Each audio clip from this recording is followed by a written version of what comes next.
All right, we're recording. Uh,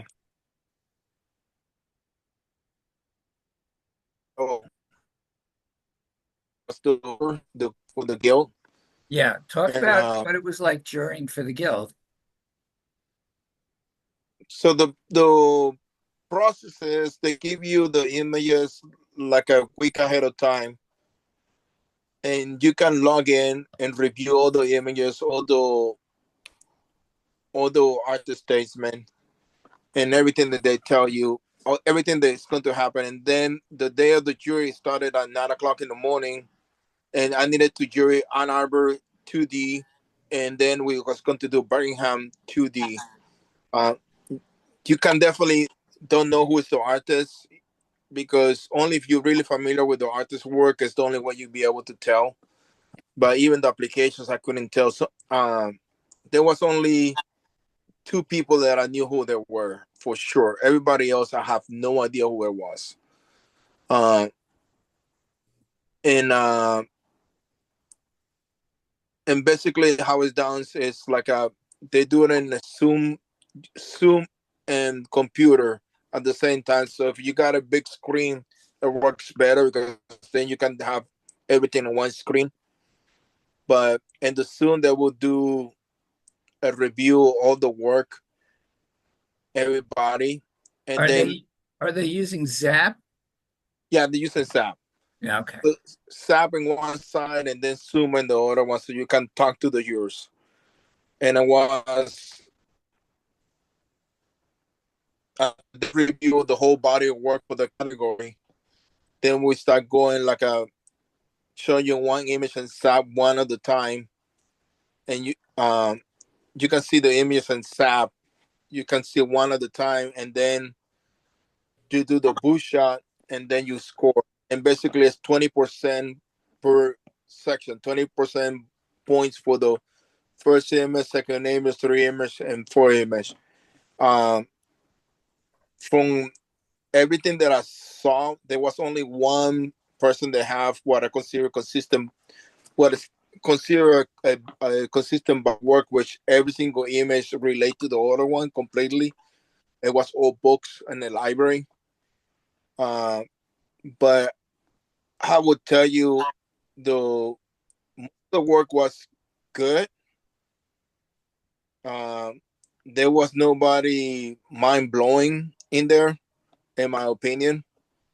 Uh, and I would tell you the presentation of your booth is crucial because most of the people will get they, the score goes 1 to 7, but you cannot use score number 4 because if 4, the person might get in or might not get in. So if you don't want the lowest score for the person to get in, it was 5, and the 3 for anybody was good, but there was something wrong with the work. And at least that's how I was doing it. And if the booth looked horrendous, I would not. I would not. I would put it at 3 or 2, and then it does make a big difference because sometimes the body of work was really good, but the booth was okay, so you will give them a 5. But this thing, or you see blue draperies, tablecloth with blue colors, and putting doing a bush shot where your print bands are going outside the 10 by 10 space, or panels going outside the 10 by 10 space where you can see the chicken cooks in the back, a, a picture of you in the booth, uh, all the things that people make you hear about it and what's happening all the time, and I'm going like oh my god, it was shocking to see that many pieces with really really horrendous things, and the bodywork was really good, but you know, I comes down to it like I know it's not what I call a top show, uh, but I don't want that person next to me, and that's you have to present yourself professionally, and I got a lot of questions myself about it, but it was interesting to do it. It took us, Ann Arbor took us, we started at 9, we end at maybe at 4 Eastern time. And we only have basically 30 minutes break for the whole day. And then we do Birmingham after that. So we basically end up almost at 7 o'clock our Eastern time. So it was almost 10 hours doing that. It was brutal. And that was just the 2D. I didn't start jewelry because obviously I'm not qualified for that. And 3D is going to be done on Wednesday, which is basically ceramic, sculpture, and everything else like that. But um, and some of the work was really good. And one thing that they do before the jury goes in, the week before we did like a screening. Uh, I'm still there. Oh, yeah. Yeah. Uh, we did the week before we did a screening, basically making sure that everybody that was there applying meet the basic guidelines for the show guidelines. Like jewelry, they didn't want anything that was beaded jewelry, like string jewelry. They don't want, and they say that in the application. And anything that is mass production, they know for sure they will take it out. Uh, so I think that they do a really, really good job with the jury, and it's 5 person jury, and 1 person won't keep you in, and 1 person won't keep you out. But most of the people, it was fair. I think that everybody was scoring about the same, and there was people. The youngest person that was in the jury was been doing shows for 12 years, and she was a younger artist. Everybody else was at least 25 years or more doing shows. So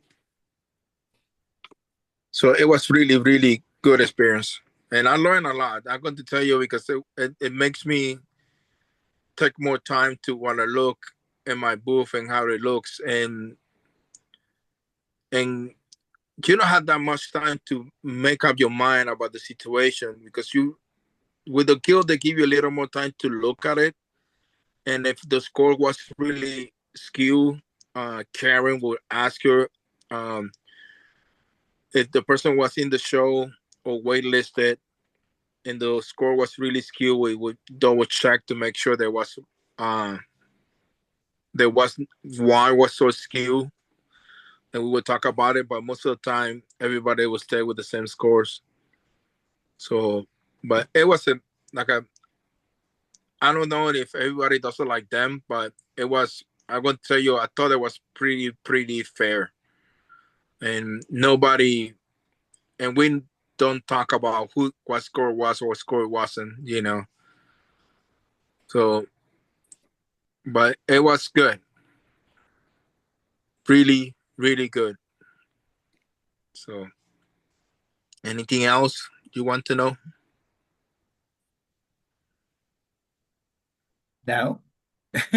What state was this show for? It was Ann Arbor, Oh, okay. Michigan Guild. Oh, okay. I remember one year I was juried out of the guild, but it was due to jealousy. And I went there and I did a presentation in front of a panel of jurors. I brought my photographs. And I don't know if you remember Ruth Pincus.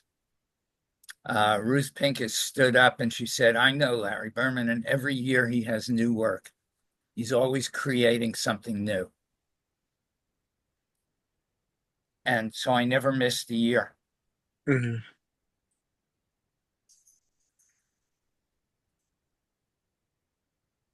Yeah. Yeah.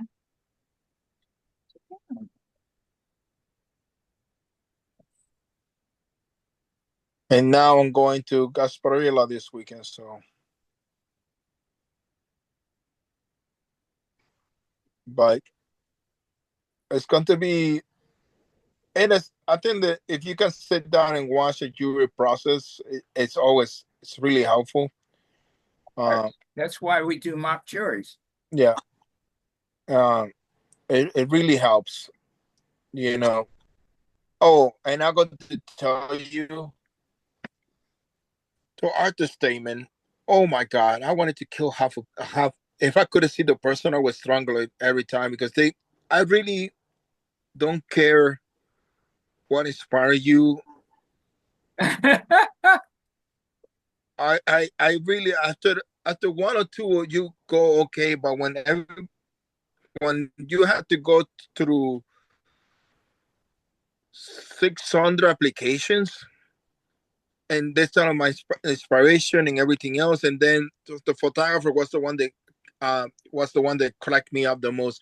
I used Sausage camera, and then I print in this printer, and I print and this paper, and quite Well, honest with you, when you're a photographer, what else can you say about your materials and techniques?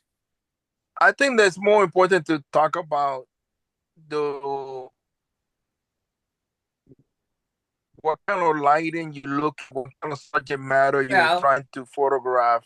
right, but a lot Then of then photographers don't think that way.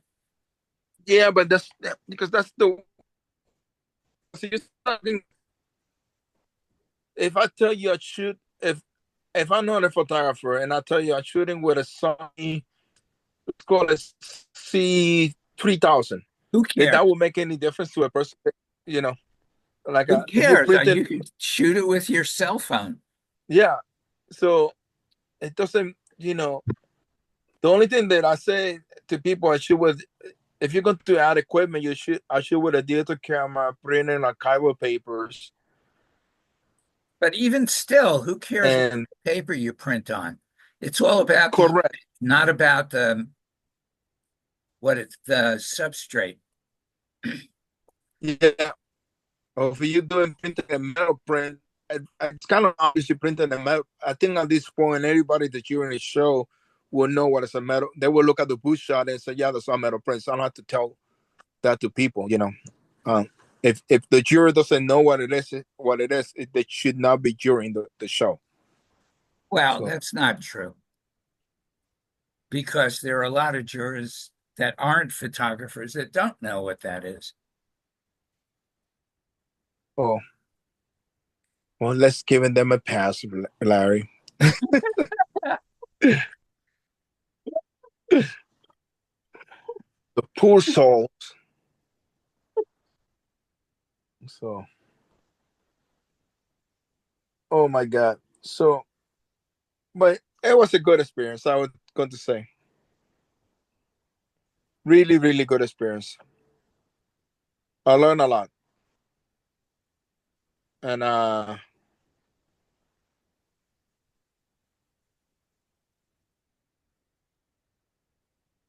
and we see what happens.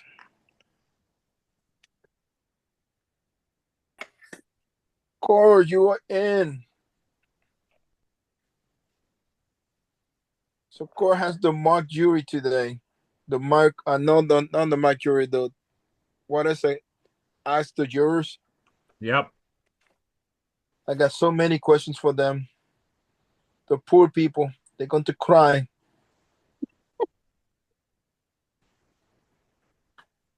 Or they probably will hate me. It's Oscar. Do not let him into the show ever again. One of the two. That's okay. They're all pretty nice people. I I'll hope just so. I'll just warn them about you ahead of time.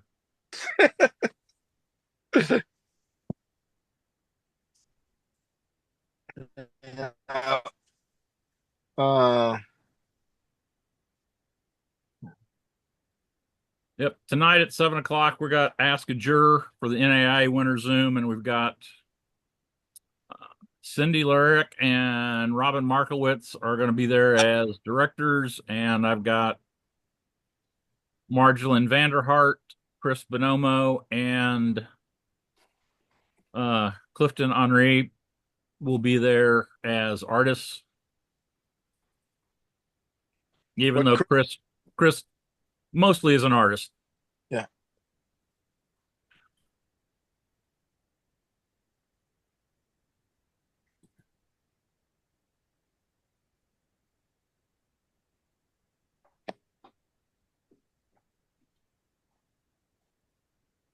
Did Larry go take a nap? No, Larry's been asking questions. They asked me about Ann Arbor, the jury process yesterday, Ah, and that was a lot of fun. you didn't tell me Diane was on the jury with you. Oh yeah, she was. It was Diane, Armando Ponderoso, Amy Ferguson, which I never met in my life, and we was going like, how in there we had not met yet, and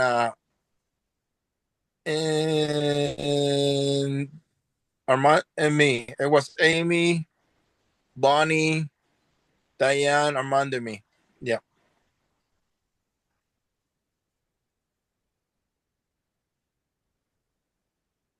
and and they were funny. See, Oscar could be one of So your jurors tonight on your panel, Court. no, I think he got a good selection already. So He could be. I'm gonna have to, keep my finger on him tonight.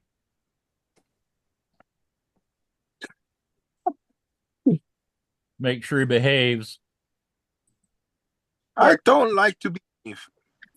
Hey, speaking of behaving, where's Barry? This was with his brother today. Ah, is he back So they, north or is he still south? it's still south. We still have Gasparilla to go. And then he heads back north, and I stay down for one more show and one installation, and then I go home. Hey, Court, did you see there was a thread on Art Fair Reviews about somebody got waitlisted to a show because they had a chair in their booth? No, I didn't see that. It's somebody sent me the booth picture, and it wasn't the chair. And actually, it was a stool in the front corner, but there were tables and could have had a much cleaner display. But I just think it was interesting the way it was phrased, the whole thread. And it was the Denver Downtown Art Fair run by Jim DeLutis. Yeah. You know, the things like people, I honestly think that people really need to start looking at what they're showing in their booth. Yes, Be- Oscar, because, absolutely. you know, I mean, they're too close. Everybody needs to bounce it off of somebody or a consultant. Or at least take pictures, take them home and look at them because they look Now, so different. you're No, too close. You need to somebody else needs to look at the pictures. you know, oh, the other thing that you can do that I do now is like for insurance purposes, every time I set up my booth, I need to videotape the whole booth and keep it until I break down the show, and then I delete the file a week later. When I set up the booth again, I delete the old file. But if you look at your booth, you wanted to make it like a people make it feel comfortable walking in there. That they feel like a you go to a department store, you see everything placed in a certain way where you can walk with no claustrophobic in there and be able to sit down and you got a lot of stuff in your walls, but you can still look at it. I think that some people go too minimalistic, like they don't have enough wall pieces in the wall, and you know that it's not going to be a real booth neither. Uh, but you cannot have a booth with a lot of distractions, and even in a real booth, you shouldn't have that much distraction. I used to put my current booth shot has the wood box still.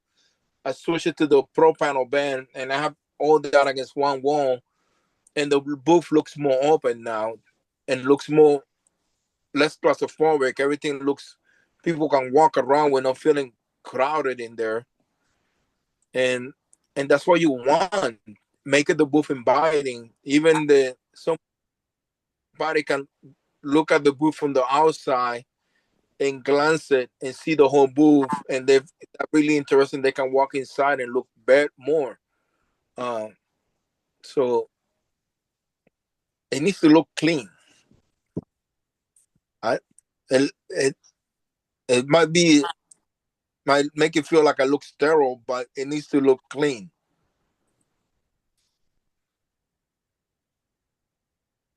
So that's my take.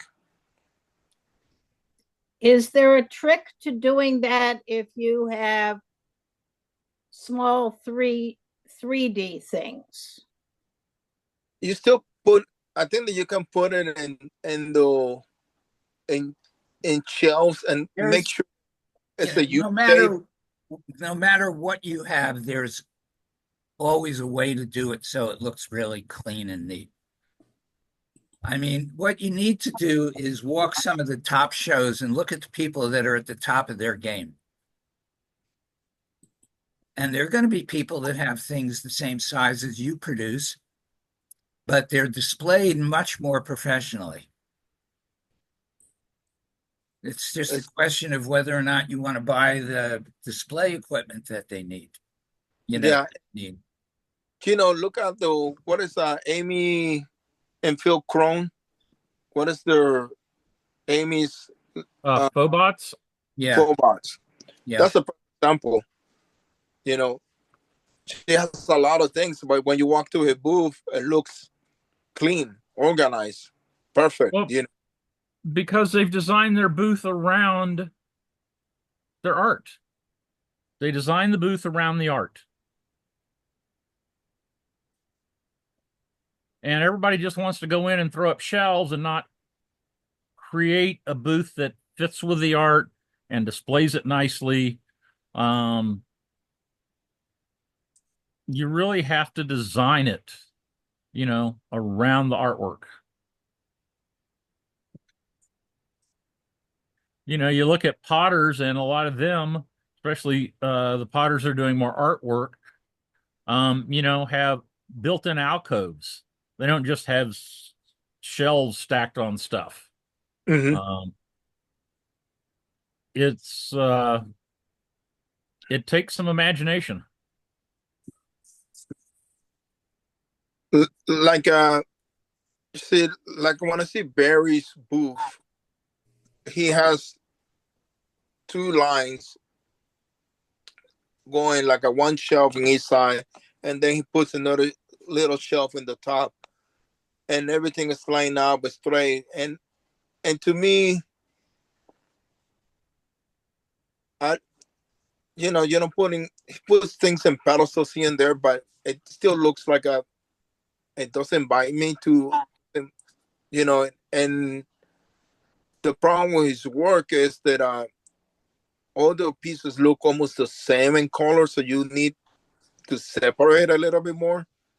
like even the shape. Sometimes he put everything the same shape and and one one shelf, and I was there in images, and I was moving things different shape, same size, but different shapes, mix it up a little bit so it looks more interesting. And I saw that one shot of Barry's booth, Oscar, that you kind of sent me. Mm. And I'm gonna key off that and uh when you're doing your booth shot for the jury, the first thing they're gonna see is your back wall. And you need to put dynamic, eye-catching pieces back there. And I just see so many people missing that. And you want to make, you've got the back wall, then you've kind of got a wall you can see part of, and then a wall you can see a little less of. So you have to kind of order and arrange your artwork within your booth shot so that it catches their attention. And color is hugely important. And I've seen a couple of booth shots where people have put a bunch of tiny stuff on the back wall and big pieces on the side, or more muted colors on the back wall and a piece on the side that you can barely see, but it's got really bright colors. So it's pulling your eye away from the back wall and taking their attention away from that back wall. Um, you want the juror, because they've only got a few seconds, you want to make an impression on them. So you can put two nice big pieces back there, or even one huge piece on that back wall that they can see, and it gets their attention. Otherwise, they just skip over it, or their eyes bouncing around all over because you got a bunch of little pieces and bright colors off to the side that you can't really see. And, it leaves them with an uneasy feeling.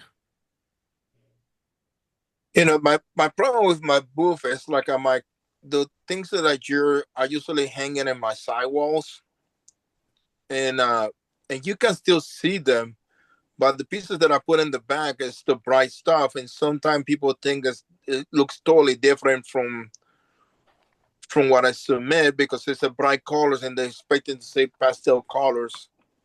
So it's always an issue, but selling wise, I've been trying to do what you told me, put all the pastel to the sides and all the brights to the back, and it does make a big difference because it brings people in. Right. And then when you set up your booth, you have to look at which way the traffic is flowing in front of your booth. I would say the back wall and the two pieces in the front, those are that should be the back wall should be your best piece, and then second and third should be the first pieces in the left and right wall, and then work around that. Well, I would agree with that for a booth shot, but for your setup at a show, it's different, because as people are walking along, they're going to see one of your side walls first. Yeah. And that's where you need to put those attention getting pieces, is on the sidewall that people walking by are going to see first. Then your second most attention getting stuff should be on the back wall, because that's what they're going to see second. And then that wall that they see last should be maybe your smaller pieces and things that aren't going to get attention. But you have to grab them and pull them into the booth. And if they don't immediately see as they're walking by, in those few seconds they're walking by, if they don't immediately see something that gets their attention, they're gone. Yeah. And you could have something they want to buy, but if it's on that wall, but behind them as they're walking by and they don't see it, they're not going to stop. And the other thing that I would tell you, printing is small sometimes doesn't help you. At least in my case, a lady bought the image was in the booth and she didn't even saw it because I printed 20 by 30. And I go like, seriously? And I'm going like, yeah, it was there. But I said like, no, I didn't saw it. It was too small. I guess it was too small. So like, okay. But so it's a lot of things, And the other thing I've been debating I use the Ryobi lights, and I just debating if I should paint them black, so people start looking so much to the to I'd the either paint them, Oscar, I'd paint them white or silver. white or silver. Yeah. White's going to match your tent top. Yeah, because I just don't like, the people that talk about it. They usually don't going to buy anything from you anyhow. But I just don't, I don't want people walking and talking about the lights. I just don't want them to be thinking about it. So I am painting them white. If they're noticing and talking about the lights, you're right. It's a lost cause. you know. So, but the advantage of using the Ryobi lights is that they're built to get beat up. They good lighting, and they work with the batteries. But 'cause I don't like the coarse things going around, or the bar going around. It's the best. The one thing that works for me the best is the Ryobi lights. But I will see what I do with the courses. Though I might have to switch all the course to the black ones to white. But even with the silver, you can still see it in the post. That's the one thing that strikes me nuts in my booth right now. But I do like the idea of just putting the batteries and be done with it. But the 8 amps battery, they cost almost $200 each if you don't buy them on sale. Well, So, Oscar, that's why one of the things I did is I went in and I literally made a wiring harness. I got tired of stringing and having cords strung everywhere. mhm. So I don't have cords strung everywhere. I have a couple boxes mounted up high, to the point where I think Lowe's sells them. I don't know if Home Depot does or not. The Velcro ties that I use, Velcro wraps that I use to hold cords to my tent frame Yeah, It's something. are gray on one side, which is about the same color gray as the pipes, it's Mhm. called one wrap. and black on the other. And when I run my cables, I try and run them because it's a pretty good sized cable. I try and run it on top of the pipe, not below it, to kind of hide it. I've been doing that. Still can It's see the. called one wrap, and you can get it from Amazon. So that's the one thing that I need to work on. But I'm trying to figure out the double booth first, and then I'm going to work on that. See, because So I don't have the pro panels and the different angles and stuff like you have, Oscar. yeah, It's easy just for me to put up in the middle, um, two sets of track lights pointing out, one going either direction, and then just aim the individual track lights at the pieces. and We use. I was going to say we use track lighting. I've got 3 track lighting, and with the and I use a PVC piping to get them up really high into the tent, and so I'll take my tent and cut it in thirds and put each track light a third, a third, a third, and then we use 15 lights for Marianne's work, and What I yeah, do they're is great. I took a piece of aluminum U channel and I made some plastic pieces that go inside of it so it literally snaps onto the light bar in my trim line. And I have a 2 foot section of track light on either side of that that has 6 light heads. And then as a short cord that goes up to an outlet that is in a on a another pole above it. And so when I go in, I just aim the lights at the different pieces. Couple cases I might put 2 lights on one piece if I have extra lights, and that's it. Yeah.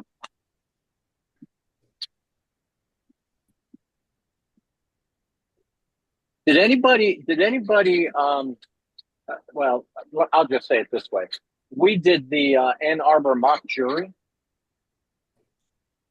and they were going to record it. We couldn't attend the Zoom live, and they were going to record it. And so after the recording, we got the email saying, "Okay, the recording's up and everything," but we had a technical glitch. The entire first 12 or 15 applications for 2D were wiped out. They never we have no idea how we did. I looked at the video and looked at my wife and I'm like, what the hell was this for? I just blew $25 for nothing. And we were so frustrated because we didn't, we last mock jury we did with you, Larry, we were really, really happy with it. We were very confident with the application, and but we weren't getting in any shows. And I mean, we've had 7 shows that didn't accept us. So we redid the booth shot, and then I submitted it to Ann Arbor, and they screwed up the Zoom. Which Ann Arbor was that? The original? No, they don't do the mock jury. Because Ann Arbor doesn't do. We don't. I'm with the guild. We don't do a mock jury. You might be talking St. Louis. Well, that's right. I'm sorry. It was St. Louis. My bad. Yep. Okay. Hey, Karen, I thought it was snowing. Yeah, that was last week. Larry, you run these Google Zoom meetings, Zoom meetings. Do any of you have a Google Pro account or Zoom Pro account? Can you hear me okay? Yeah, we can hear you, but no, I have just a regular account. Okay. It automatically renews when it expires. I have. So this is a Zoom account for these Yes. meetings. Yes. Okay. And they last an hour and that's it. No, you can last, it can go on forever. But you have the paid account, Larry. You have the Pro account then. Yeah. Yeah. Okay. I have one too. Okay, because I was trying to look into using Google Meet versus Zoom. And it's a similar kind of thing. And again, it's a paid account if you have more than 2 people on it. And I just wondered if you had any experience with the Google Meet group. No, but Zoom is so successful. Why would you go in a different direction? Well, I seem to have trouble getting it on people's calendar. Sending it as a calendar invite is something I haven't learned to do. Oh, I just send out an email. I send out an email with the link to, but I don't know. I have some new tricks I have to learn, and I am looking for advice. Okay, Karen, one of the things I've noticed is that if people are signed up with Zoom, even if they don't have a paid account, there's a way for them to sign up, and you can actually bring them into, when you set up a meeting, you can actually put email addresses and bring those in. Yeah. So that it will automatically, when you do meetings, you can tell it, I want these people to attend. Maybe you might even be able to set up a group. And then it will automatically send emails and do things for you. I just need to get more familiar with how to do that in Zoom, because it's not, there's 6 different ways that you can go with that program. I wish it was a little easier for me to understand, but I'll try it again. And I will anybody that has a Zoom account, if you add a second Zoom account. Yes. If you have you're part of a group, like this happened with us at NAIA. Yeah. We had a primary NAIA Zoom account, and then we added a second account for me to use for doing things like our Zooms and the winter Zooms that like tonight and the emerging artist stuff I was doing. We added a second account. Right.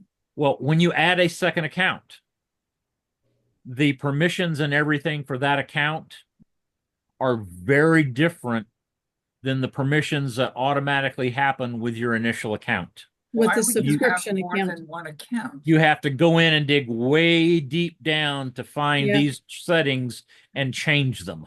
Well, one of the issues that I'm thinking about, and I haven't quite sorted it out, is that I belong to an organization that needs to have their own account. And with that Zoom account, we do board meetings, we do jury by remote. And I'm trying to figure out, who can you have a primary user and a secondary admin? And because I'm thinking about the future, when I may not be on the other end of that pro account, there'll be someone else doing it instead. How do I pass that over and it stays within the organization? It sounds like a whole It's new email. you'll have to go in to the account, and like for NAI, we have a generic email address for NAI Mhm. that we use, and we use that to set up our main account. And And then we that's have through Gmail? what's that?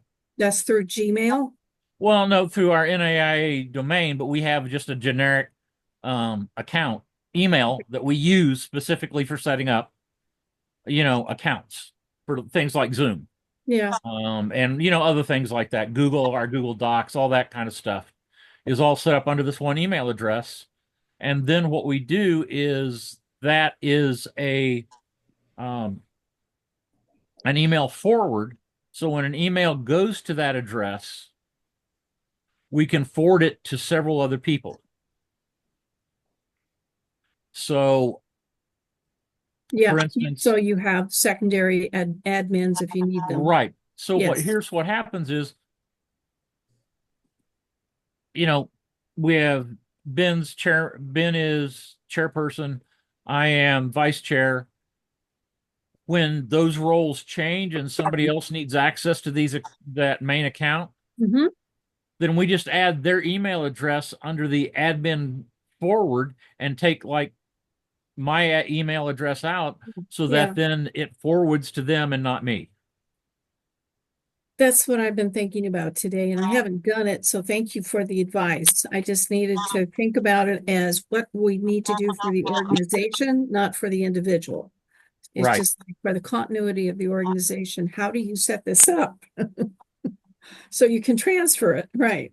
Right. So you just create a generic email address as, admin or main or whatever at your domain name. And then when you set that up on the back end, you've got to have access to the back end to create it.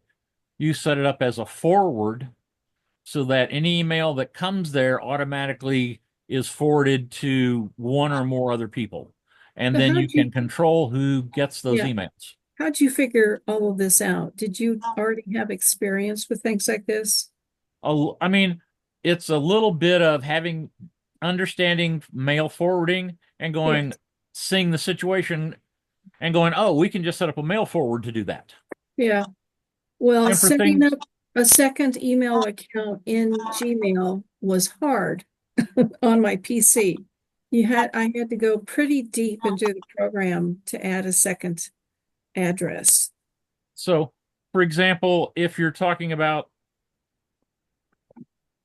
an art show, and you have positions that might be changing, you could set up, artist relations at whatever.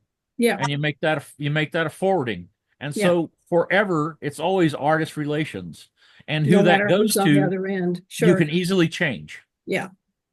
So Yeah. so you have these few forward-facing emails that people see all the time, but Yes. but you have the control to send them to different people on the back end. Yeah. That's the concept. We'll get there.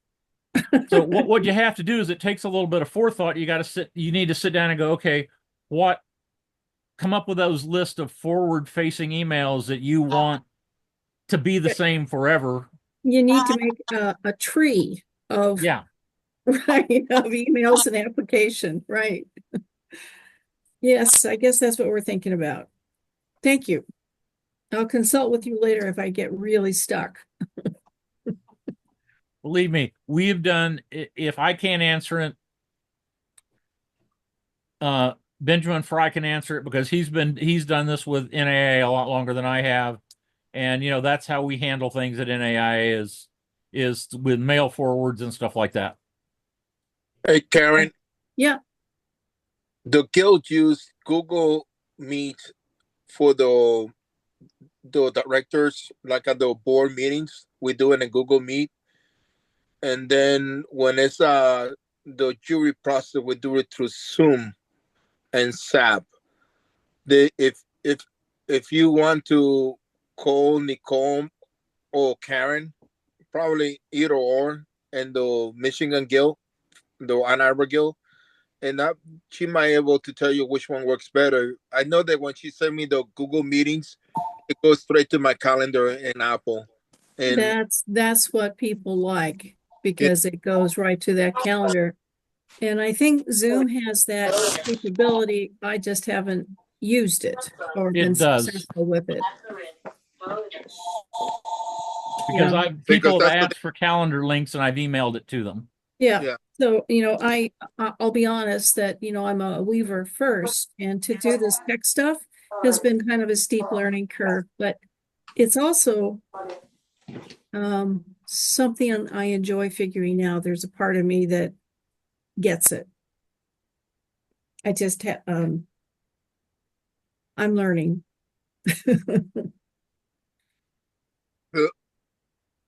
But it's something that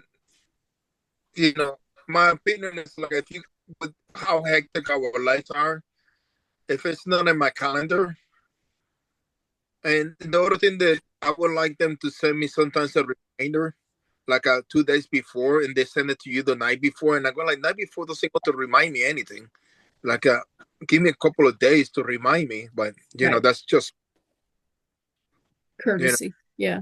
yeah, because Yeah, I get it. I don't know. Yeah, I never realized that this job as secretary for the art fair would be complicated. it's not complicated. It takes a lot of time, and I'm helping a whole group of people stay organized, and that's Yeah. important. I And there's think if you, sometimes I'd like to run away and do something else, right? I think if you just go into Zoom and say, okay, I want to go into their help and just ask, how do I send calendar notifications or whatever, you Yeah, should be able to find it pretty easy. yeah. I'll keep trying. I'll do it again. So one of this whole thing about learning is that sometimes it's learning by making mistakes, and then Yeah. it's like, okay, that didn't work. Everybody wants something else. Let's try it again. Yeah. And for a calendar to work, they have to be using that calendar. Yeah, then there's that. They have to be using the same calendar.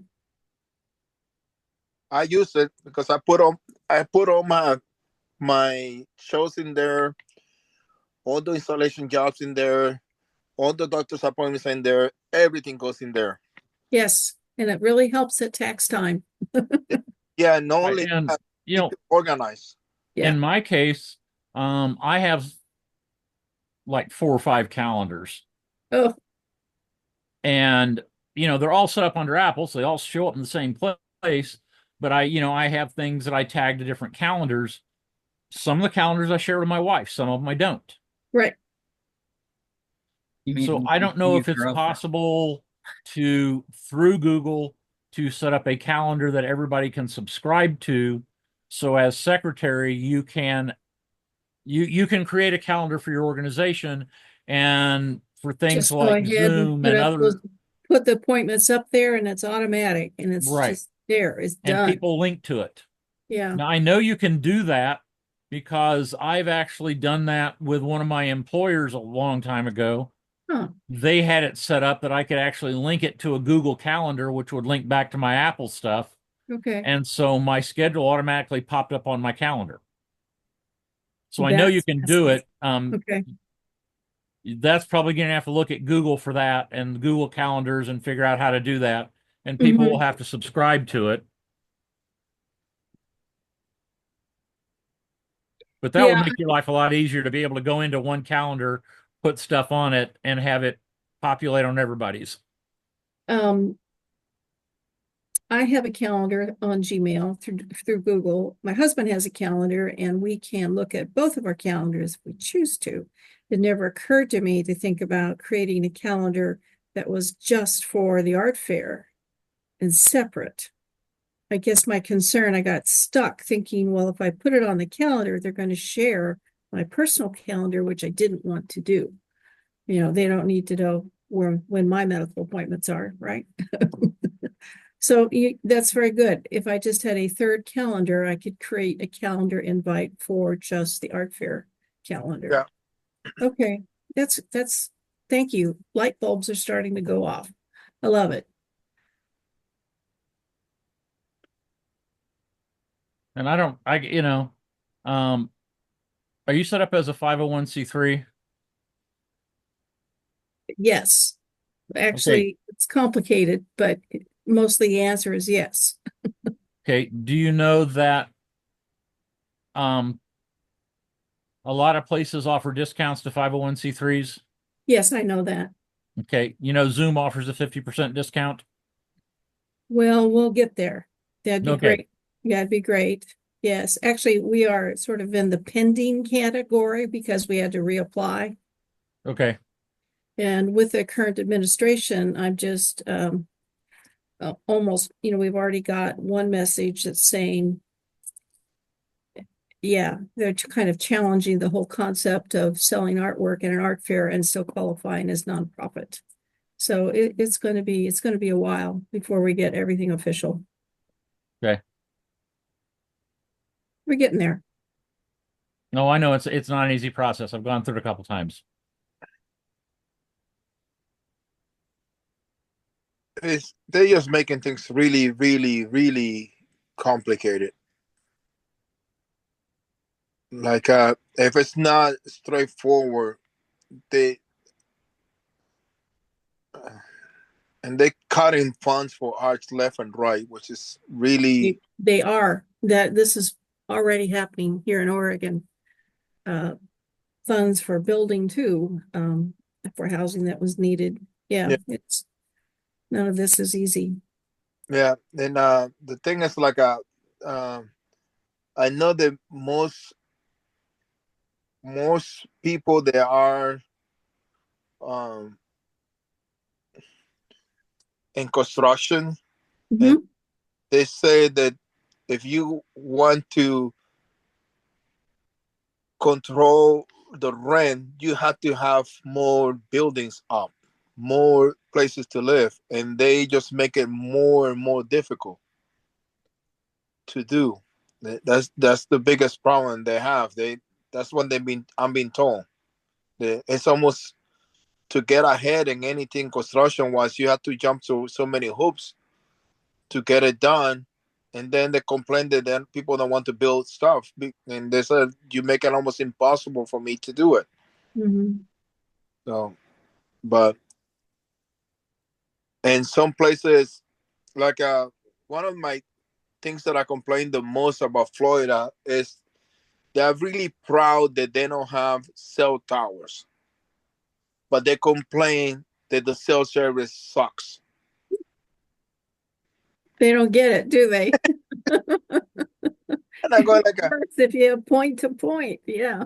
yeah. I swear I got only the Fort Myers is the only place that I get my full 5 bars in AT&T in here. Mhm. I get the 5G service, but most of the time I'm working with 2 bars.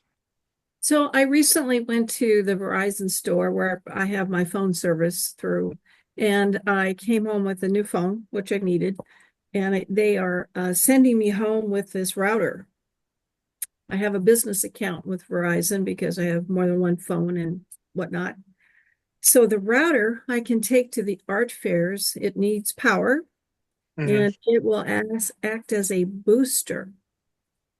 I haven't tried it yet. Um, I haven't tried I'm it yet. okay. I've been down that road with Verizon. I kind of think they want to send us home with these because they don't want to build the towers. So we become the Okay. mini towers for connection, So especially in an area where Verizon doesn't have a lot of strength. right, because where I live is I live right on a county line. I live 2 miles, 3 miles from a county line. And back in the bad old days of when they originally started cell phone service, they were licensed literally county by county. Right. And so Verizon acquired somebody in one county that had a different license than in a different county. So they Mhm. can't let the signals bleed over. Oh boy. Okay. So Verizon gave me a device very similar to what you have. A gateway of some sort. Yeah. And Verizon actually has two devices or two types of devices. The device they gave us talks to our cell phones and plugs into the internet. And it goes from our cell phone. So we're not going from our cell phone to a tower. We're going from a cell phone to the device in our house, which is then using the internet, our internet connection, to connect with the Verizon network. Hmm. If you take that, a device like that, which is probably possibly what they gave you, and you take that to someplace where you can't plug it into an internet connection, it will not work because it's depending upon that internet connection. I don't think this one works this way, but I gotta go look at it. Hold on. Because I mind getting, I didn't do it, but I think next year for sure, I'm going to get a booster or something like that for the, because when I Yeah, went to it, see I the don't know if top, you can see that. It's I, an I internet can't see, gateway. Karen. It's the Yeah. Internet gateway. yeah, I'll have to look. I'm not sure what that does.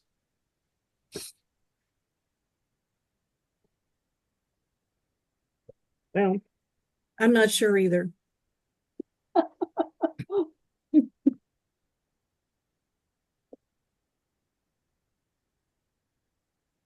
the main thing, Karen, if it doesn't work, can you return it? Yeah. Yeah, that's so just try it and see how it works.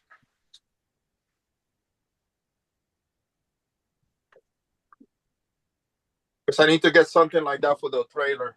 Because AT&T told me that the hotspot is the best way to do it for me. I think this works a little bit like a hotspot.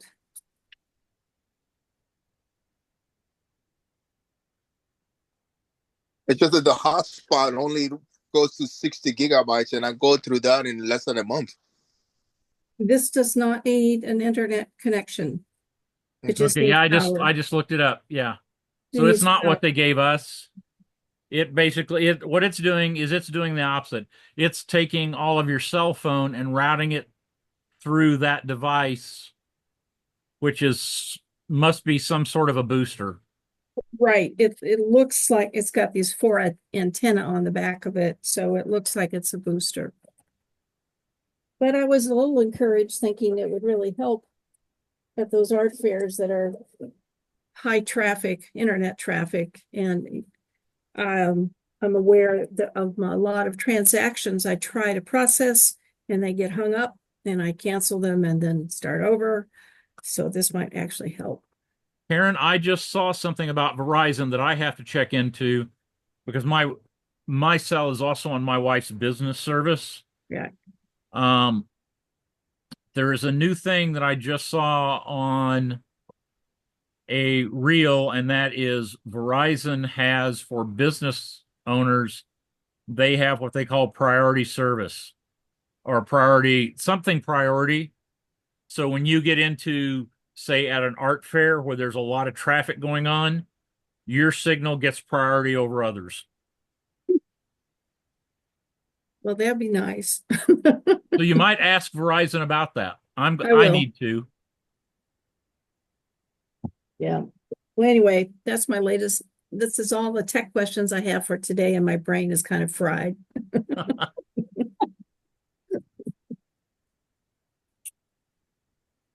Yeah.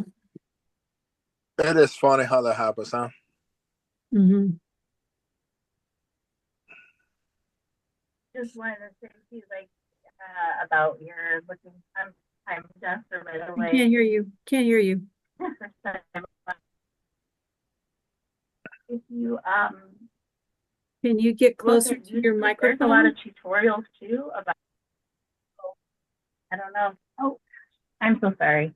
That's better. There we go. I got to touch my Bluetooth. I didn't realize I had that on. Um, when I had to set up Zoom for a group back when COVID started, I found so much great information on YouTube and them slowly walking me through each step. If you don't have somebody that can be on hand to help you, like that is just a great resource that helped me a lot. So I don't know about Google Teams and things like that, or Teams is Microsoft. Microsoft Teams or Google Meet or Yeah. Google Workspace. Yeah. But anyway, I just thought that would be able to help you and maybe make them simpler. And you know what? I bet there's a review. I bet there is some office person or a teacher that compared the three of them, so how that fits into the art show world, I don't know, but all I know is that since COVID, I have learned a lot about technology. And at this point, I actually could go out and get a job with some of these skills. Karen, the other thing we do is we basically use Google Docs for, all that stuff. Yeah, I do that. And we use it for some surveys. And when we do every few years, when we do an NAIA survey, we use Google for that, all that. Mm-hmm. We use Zoom for our meetings. And we use Wix for our website. Mm-hmm. And the nice thing about Wix, even though I originally hated it, I'm now hosting my personal website on Wix. Mm-hmm. It's very, very user friendly. And it also allows you to easily control permissions to have other people go in and do limited things to the website. Mm-hmm. Such as update things or whatever. Yeah, I have Wix. I use Google Documents. I use Zoom. I had a website designer who did a lot of coding for my site, but then he taught me how to do most of the changes I need to make. And if I really get stuck, I can reach out to him. It's a whole nother skill set. Yeah. Yeah, there was I think it was Phil Crone asked about art storefronts online, and it was like the more I thought about it, because I had talked to him a few months ago when I was looking at a website, and it's like $3,000 to $5,000 in setup fees. And I started thinking about, okay, for $3,000 to $5,000, let's say the top end $5,000, I could pay and I'm going to use Wix because that's what I use, but you could do it with any platform, like Wix, because they all have experts you can hire. Yes, they do. You could spend $2,000 with an expert on a web platform to help you get set up, and then take $3,000 and spend it on marketing help from someone. And you would have an incredible, you would have something that's tailored exactly to meet your needs. Yeah. And not this kind of one size fits all that Art Storefront wants to do. Yeah, and it's your own site. You're not sharing it. Yeah. Right. And the other thing is like they offer you like the art storefront offer you oh, you can see your artwork and the person's view. They sell that separate. That's $30 a month. If you want to use Art Placer, that's the same thing. Uh, and then there's a bunch of things you can add up to catch up the emails like they do. When I look at it more and more, it was like you know, they will offer a platform that was we're gonna help you just with marketing. Like we have to host the page. I would do that with them with no doubt about it. But even that, it's the same thing. Email blast with a discount every time there's a Mother's Day, a Valentine's Day, a Memorial Weekend, Easter, Labor Day. It's the same promotion like every time. Like if Bay Photo would tell me ahead of time when they're going to do the discount, then I can run the sale at the same time with the applying the discount to my prints. But they don't do that, But that's the only advantage of storefront that they know when Bayford is doing the discounts. I don't, but it's nothing. It's really not worth it. To be honest with you, they're asking too much money for something that you have to do all the work yourself. Mm. It's Well, not and like a Well, the the one other thing I thing, like about the the other one thing thing I when I talk to him, you know, I the guy's talking to me and pretty high pressure sales. And he's telling me this, and he quotes me the setup fees, and I know that the bottom setup fee is not going to cover my needs. I know it never does. And so, and he even was talking about the add-ons to the setup fee that would increase it.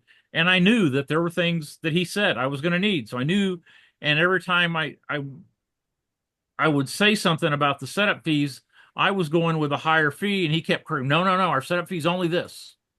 And it's like, yeah, not really. But just based on things he told me, I got a very much one size fits all feeling.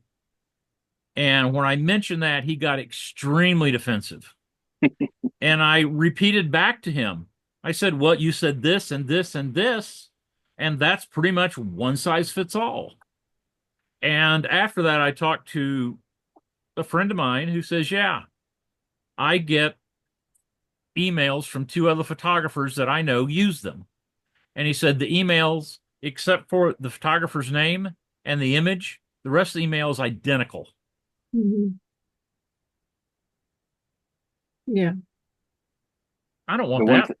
yeah, the one thing we like about art, we went with art storefronts 4 years ago, and so we paid $4,000, and that gives us unlimited access to the platform.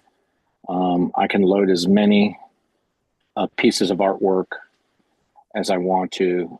We have a professional photographer here who shoots our artwork, and so we get really really good high quality prints. Now, of course, for us, it's completely passive. I mean, it basically takes care of itself. The only thing I have to do is load art to it. I did redesign the page to where it is currently. We had one page, and then I wanted to change the theme, so I did change the theme. And their tech support is second to none. I mean, they do a tech support Zoom call every day, and then if I need to, I can set up a schedule with a one-on-one 30-minute, 45-minute personal tech support, and that's what they did with me last weekend with an issue I was having with one of Marianne's pages, and of course now for them to host the site, it's $59 a month, and I just pay $12 for the domain. So I pay $12 for the domain with Hostmonster, and then so I always have marianneponger.com. And the one thing I really liked about the platform was so we started out with a theme that was kind of really kind of a basic theme. And then we changed it to an all black theme where all the pages are black. And then all of her art is just showing up on black walls, and which is exactly what we do with our art show because we've got black pro panels.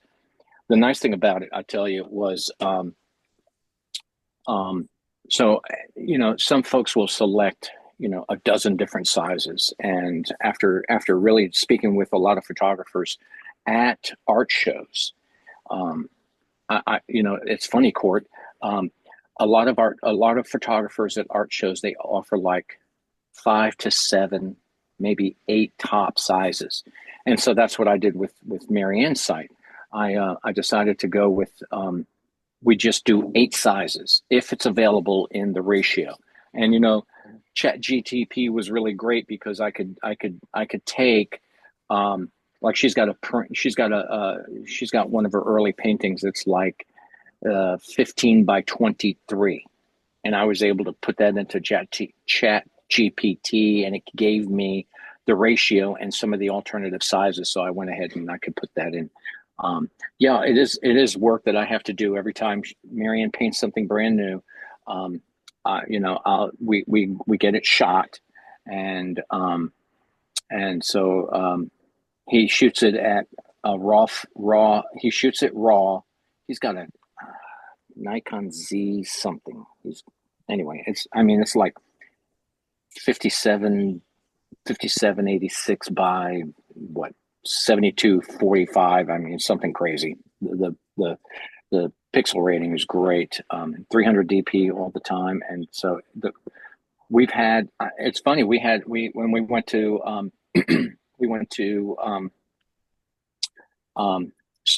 St. James Court, and somebody came by. They looked at Marianne's original, and they didn't want to buy it. And we said, well, we do offer this online. You can get a canvas print or paper print. You can get a metal print. And literally December, we got notification that they went ahead and they bought a full size, 30 by 40 canvas print. And so that was really nice. So it gives us an option for, just another venue, another avenue for passive income. But you're right. I have heard from other photographers who used to be with art storefronts, but they, just like you said, Court, they said, and they didn't go with so they have, what is it? It's bronze, silver, gold. We went with gold. And so some of the photographers we spoke with went with the gold, the bronze, and they said, well, after a while, you can only load so many photos you're limited to a certain amount of photos, and so they bailed, and they are using Wix. One of them's using Wix, and the other one he's using. It's not Squarespace. It's something else. Anyway, and they love it. They're happy without being there. But now this was 4 years ago. We did not feel pressured. It was really weird because we told them, if we're going to make this decision, we need at least 48 hours to really think about this, look over our budget and everything. And they said, okay, we'll call you back in 2 days. And they called us back in 2 days, gave us the same price. I think it was $4,200. And so like you said, the other thing that kind of bothered me about the whole thing was they're running all these ads about free setup. And I'd talked to them before. I knew they were expensive. Right. And so I see all these ads that they're running currently. In fact, I finally had to go into Facebook and just shut their ads down because I was seeing them all the time. Gotcha. And, all the ads are free setup, free setup, free setup. And you talk to them and, they don't call the $5,000 fee a setup fee. They have some other name for it. So, what they're giving you is, well, what it is it's access to their platform. That's what it is. It's access to their platform. It gives you the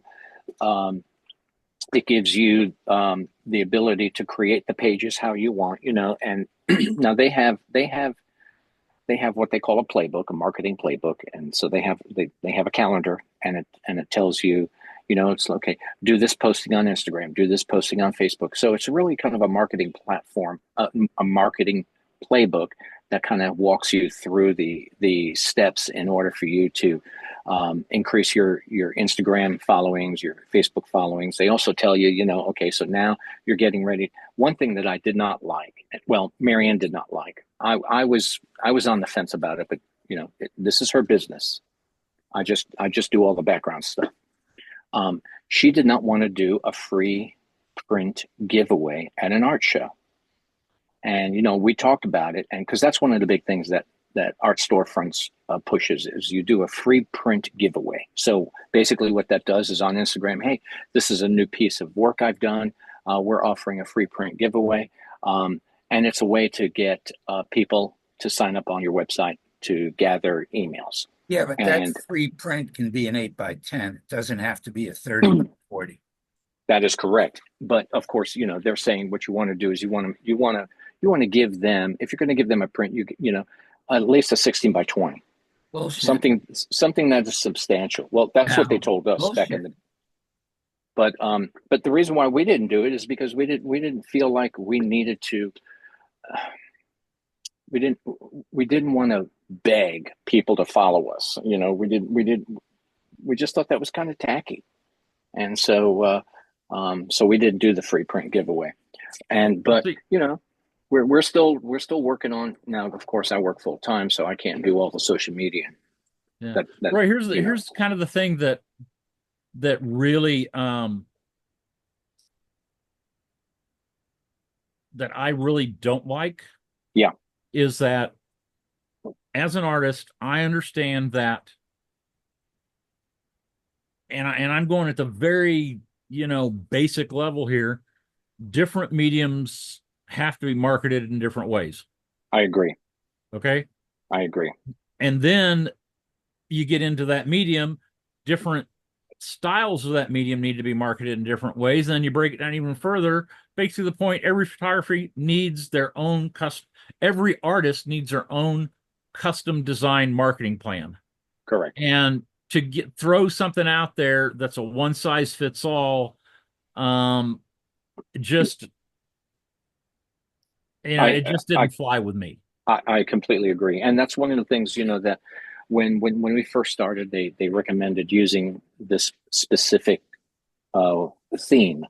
And so basically a website template. And so that's the first thing we did, just to kind of get, we were real green, just trying to get our feet wet. And so, but then as we started looking at Marianne's artwork, and we thought, this is really a generic theme. So we kind of went with a little bit different theme, and we've changed her theme three different times. So to the current one that's on now. But you're right.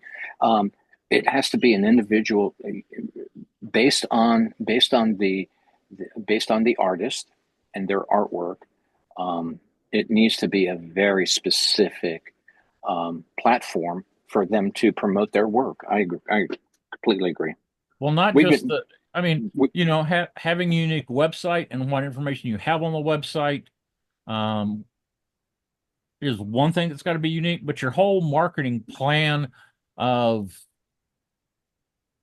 how you collect email addresses, how often you email to your list.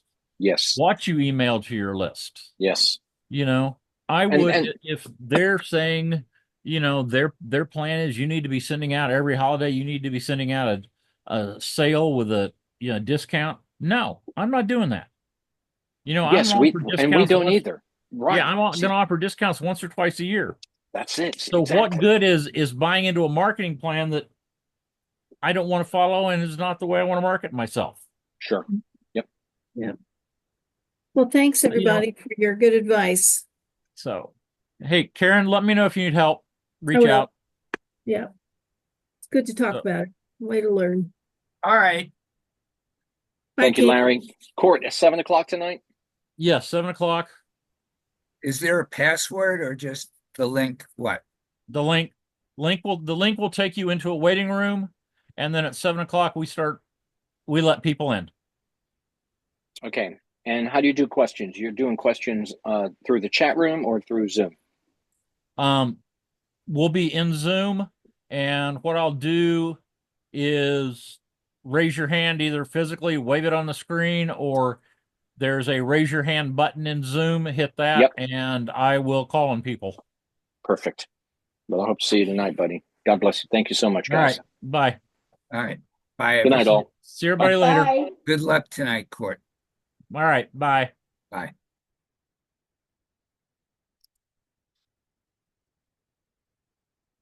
Bye, Jennifer.